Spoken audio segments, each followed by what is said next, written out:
वक्त से लड़कर जो नसीब बदल दे, इंसान वही जो अपनी तकदीर बदल दे।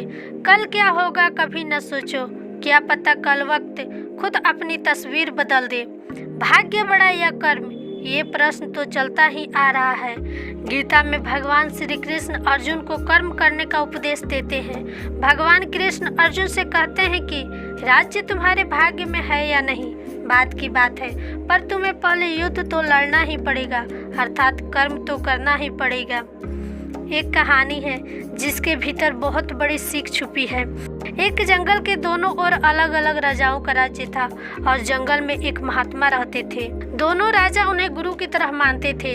उसी जंगल के बीचों बीच एक नदी बहती थी और उस नदी को लेकर दोनों राज्य में अक्सर झगड़े होते थे। एक बार तो बात बिगड़ते बिगड़ते युद्ध तक आ पहुंची।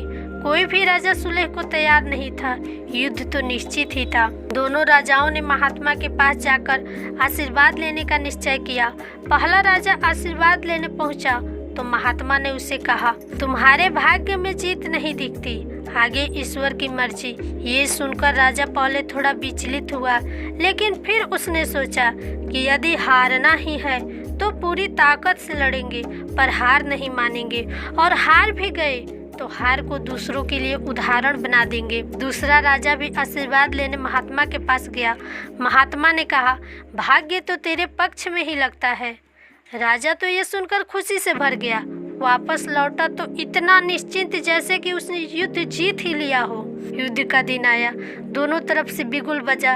एक तरफ की सेना ये सोचकर लड़ रही थी कि चाहे किस्मत में हार हो पर हम हार नहीं मानेंगे, और दूसरी तरफ की सेना ये सोचकर लड़ रही थी कि जीतना तो हमें ही है, तो घबराना कैसा। लड़ते लड़ते राजा के घोड़े के पैर के नाल भी निकल गए और घोड़ा लड़खड़ाने लगा, पर राजा ने ध्यान ही नहीं दिया और ये सोचा कि जब जीत भाग्य में ही है तो फिर किस बात की चिंता।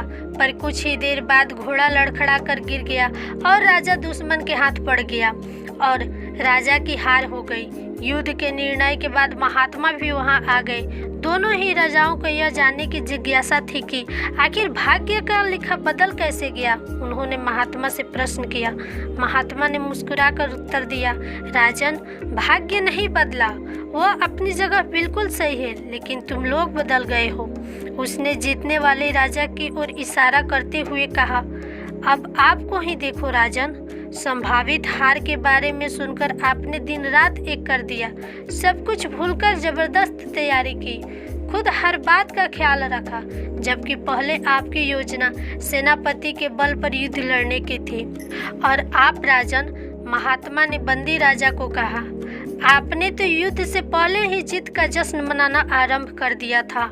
आपने तो अपने घोड़े की नाल तक का भी ख्याल नहीं रखा, फिर इतनी बड़ी सेना को कैसे संभाल पाते।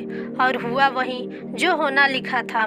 भाग्य नहीं बदला, पर जिनके भाग्य में जो लिखा था उन्होंने ही अपना व्यक्तित्व बदल लिया। फिर बेचारा भाग्य क्या करता। दोस्तों, भाग्य लोहे की तरह वहीं खींच कर जाता है जहां कर्म का चुंबक हो।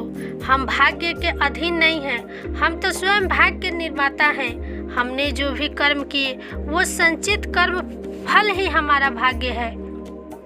फिर मिलेंगे अगली कहानी के साथ। तब तक के लिए अपना ख्याल रखिए और हमेशा मुस्कुराते रहिए। धन्यवाद।